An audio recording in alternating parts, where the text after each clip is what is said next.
आजम खान बाहर आ गए हैं। इंतजार है अखिलेश यादव क्या रिएक्शन देते हैं, अखिलेश यादव क्या बोलते हैं, इस बात का इंतजार है कि अखिलेश यादव आजम खान का स्वागत करते हैं या नहीं करते हैं। बहुत सारी ऐसी बातें हैं जो बिटवीन द लाइन सियासत में अभी कही जा रही हैं और उसी पर लगातार रुचि हम चर्चा भी कर रहे हैं। अब वो वक्त भी याद करना होगा जब 2024 के लोकसभा चुनाव में आजम खान की नाराजगी खुलकर सामने आई थी। मुरादाबाद और रामपुर की सीट पर अपने अपने कैंडिडेट्स को लड़ाने को लेकर दोनों नेताओं के बीच की तल्खियां सामने आई थी और एक लेटर आजम खान का सामने आ गया था जेल से। इसके बाद कहा जा रहा था कि खाई बहुत ज्यादा बढ़ गई है रुचि।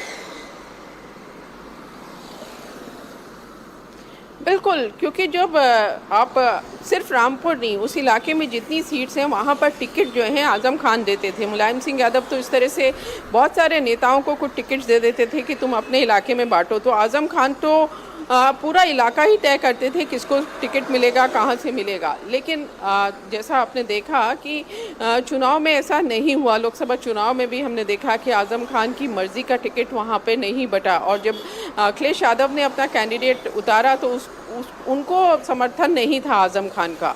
तो थोड़ी तलखी तो हुई, लेकिन अब ये तलखी कहाँ तक जाती है, क्योंकि सियासत है, उसमें आजम खान भी फूंक फूंक के कदम रखेंगे कि उनको किस तरह का फ़ायदा होगा, वो क्या करें जिससे उनका आगे सियासी सफ़र जारी रहे, उनके जो बेटे हैं उनका सियासी सफ़र जारी रहे। तो ये सारी चीज़ों को ध्यान में रख के आजम खान अपना अगला कदम उठाएंगे। लेकिन ये ज़रूर है कि आज भी जैसे आजम खान करीब 2 साल बाद जेल से रिहा हुए हैं, तो ऐसी उम्मीद आजम खान को भी होगी, उनके समर्थकों को भी होगी कि समाजवादी पार्टी का बड़ा नेता, उनको तो अखिलेश यादव से भी उम्मीद होगी कि वो जेल के बाहर स्वागत करने के लिए खड़े होंगे। लेकिन ऐसा नहीं हुआ। कोई भी बड़ा नेता, वहाँ रुचि बीरा तो आजम खान की करीबी हैं, उन्होंने ही टिकट दिलाया रुचि बीरा को, तो उनकी बात छोड़ दीजिए। लेकिन बड़ा नेता आपको वहाँ पर फिलहाल सीतापुर में नहीं दिखाई दे रहा है प्राची। तो चीज़ें समाजवादी पार्टी भले ही कह रही हो कि सब कुछ ठीक है, लेकिन सब कुछ ठीक नज़र नहीं आ रहा। अब आगे ये क्या रुख लेता है, क्या शेप लेता है, इसके लिए हमें इंतजार। भरोसा था कि कोर्ट न्याय करेगा और उन्हें न्याय मिलेगा।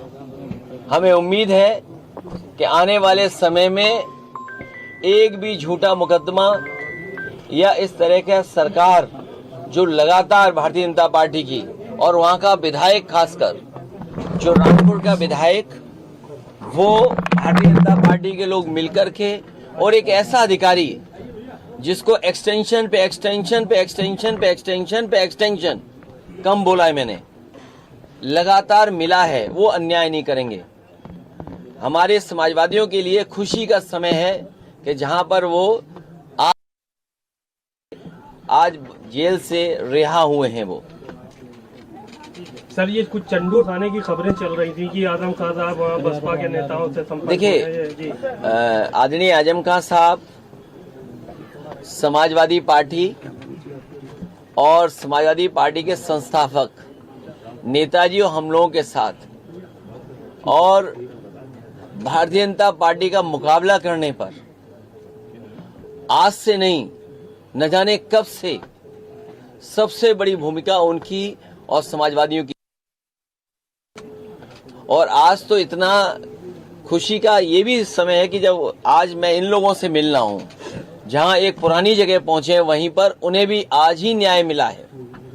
और हमें उम्मीद है कि आने वाले समय में उनके सभी मुकदमे खत्म होंगे और समाजवादी सरकार बनने पर जिस तरीके से मुख्यमंत्री जी ने अपने मुकदमे वापस लिए हैं, उन्होंने न केवल अपने मुकदमे वापस लिए हैं बल्कि डिप्टी सीएम के भी मुकदमे वापस लिए हैं, तमाम भाजपाई नेताओं के मुकदमे वापस लिए हैं। समाजवादी सरकार बनने पर जितने भी झूठे मुकदमे लगे हैं, आदरणीय मोहम्मद आजम खान वापस लेने का काम सरकार में होगा। खाली आजम खान साहब के या फिर तमाम ऐसे लोग और भी हैं जिन पे नहीं, जो जिन पत्रकार साथियों पे भी झूठे मुकदमे लगे हैं उनको भी छोड़ा जाएगा। और भाई, आप पे इनकम टैक्स हो, ईडी हो, उसमें भी आपकी मदद होगी। इलाहाबाद हाईकोर्ट का जो ऑर्डर आया है, अब उसमें उत्तर प्रदेश गवर्नमेंट ने कहा है कि पॉलिटिकल रैलीज में भी जातियों का शब्द इस्तेमाल नहीं होगा। किस तरह से फिर आगे रैलियां होंगी? बताओ, सरकार अब जागी है जब स्वजाति लोगों को, वर्चस्ववादी लोगों को और ताकतवर लोगों को हर जगह बैठाया हुआ है। अगर आपका चैनल उन्हें सही चलाना है तो हो सकता है उस चैनल का हेड भी हटा दें। अखबारों के हेड तो हटे ही हटे हैं। तो ये जो 5000 साल पुरानी बातें थीं, उनको दूर कैसे करेंगे? बाबा साहब भीमराव अम्बेडकर जी को जाति की वजह से भेदभाव का सामना करना पड़ा। एनिमिलेशन ऑफ कास्ट उनकी जो किताब है, निबंध है, ऐसे वो पढ़ने लायक है कि किस तरह जाति के आधार पर भेदभाव हुआ है, लोग अपमानित हुए। डॉक्टर राम मनोहर लोहिया जिंदगी भर इस बात को कहते रहे कि जाति तोड़ो, समाज की व्यवस्था बने, और जाति तोड़ने का काम हो।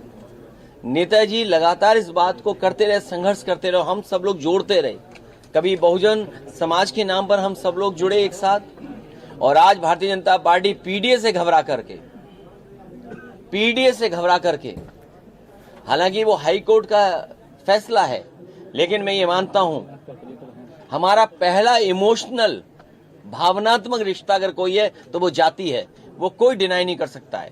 मुझे उम्मीद है कि भविष्य में कोर्ट इस बात को भी कहेगा कि जातियां कैसे खत्म हो।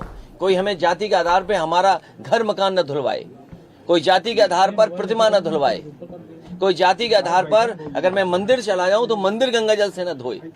हमें उम्मीद है कि ऐसे लोगों के खिलाफ भी कार्रवाई होगी जिन्होंने गंगा जल से किसी का घर धोया हो, मुख्यमंत्री आवास धोया हो, जाने के बाद मंदिर धोया हो।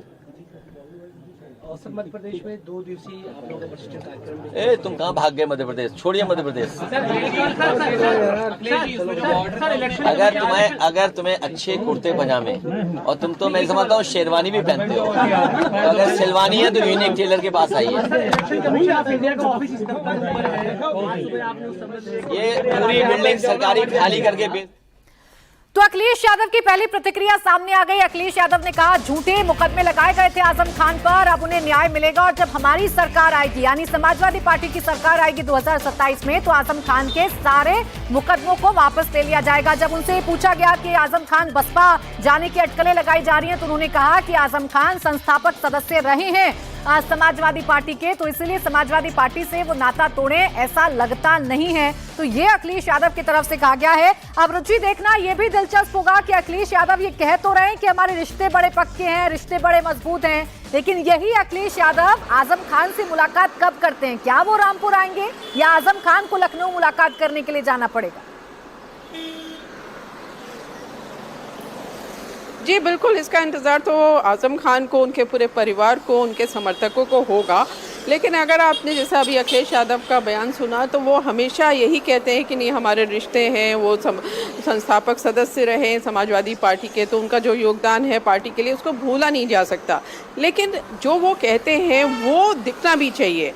अब आज आज़म खान जैसे जेल से रिहा हुए थे, तो आज़म खान, उनके परिवार, उनके समर्थकों को इतनी उम्मीद ज़रूर होगी कि समाजवादी पार्टी का कोई बड़ा नेता, अखिलेश यादव आएंगे या उनका कोई बड़ा नेता आएगा, वो आज़म खान को रिसीव करेगा, लेकिन ऐसा नहीं हुआ।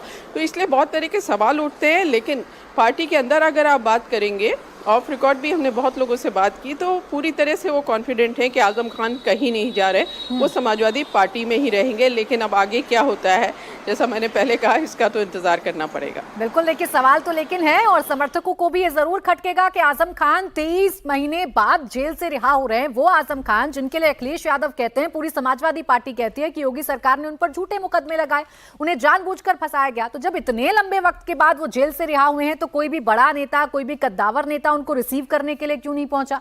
क्या किसी नेता ने कभी परिवार से बात करने की कोशिश की कि आज आजम खान रिहा हो रहे हैं तो किस तरीके से रणनीति रहनी चाहिए? लेकिन बात अगर स्थानीय पॉलिटिक्स की हम रुचि कर लें, जहां से आजम खान आते हैं, पश्चिमी उत्तर प्रदेश, रामपुर, मुरादाबाद, संभल का ये जो पूरा एरिया है, वहां पर हालात कैसे बदलेंगे? क्योंकि अभी रामपुर में जो सांसद हैं मुहिबुल्लाह नदवी, उन्हें बहुत ज्यादा करीबी नहीं माना जाता है आजम खान का। जी बिल्कुल, बिल्कुल करीबी नहीं है। और ऐसा कहा गया कि जब उनको टिकट मिला मौलाना नदवी को, तो आज़म खान काफ़ी ज़्यादा नाराज़गी भी हुई थी, उनकी एक चिट्ठी भी बाहर आई थी जेल से, तो उनसे तो वो बिल्कुल खुश नहीं है। लेकिन अब ऐसा है कि क्योंकि आज़म खान 2017 के बाद से अगर आप देखेंगी तो वो ताकत आज़म खान में नहीं रही, तो समाजवादी पार्टी को भी ऐसा लगता है कि जितने ताकतवर उस इलाके में आज़म खान पहले हुआ करते थे मुस्लिम बाहुल सीट में, वो उतने ताकतवर नहीं रहे। दूसरा, अखिलेश यादव को ये भी लगता है कि अगर हम वोटर की बात करें, अगर हम मुस्लिम वोटर की बात करें, तो उनको अभी तक जो यूपी में स्थितियां हैं, उनको ये कॉन्फिडेंस है कि मुस्लिम वोट उन्हीं के पास आएगा। कांग्रेस यहाँ पर उत्तर प्रदेश में ताकतवर नहीं है, कमज़ोर है। बीएसपी मायावती आजकल कुछ ज़्यादा करती नहीं है, तो जो मुस्लिम वोट है वो एकमुश्त, आपने अभी लोकसभा चुनाव में भी देखा होगा, हालांकि कांग्रेस भी साथ में थी समाजवादी पार्टी के, और 2022 के लोकसभा चुनाव में भी देखा होगा कि एकमुश्त वोट जो है पूरा समाजवादी पार्टी को पड़ा। तो एक तरह का वो कॉन्फिडेंस है कि आजम भले ही हालात बहुत ज्यादा बदले हैं, जज्बात बदले हैं और सियासत भी बदली है, और इस बदली हुई सियासत में अब आजम खान कैसे अपने पत्ते चलते हैं, वो क्या बाजी चलते हैं, ये देखना बड़ा ही दिलचस्प होगा।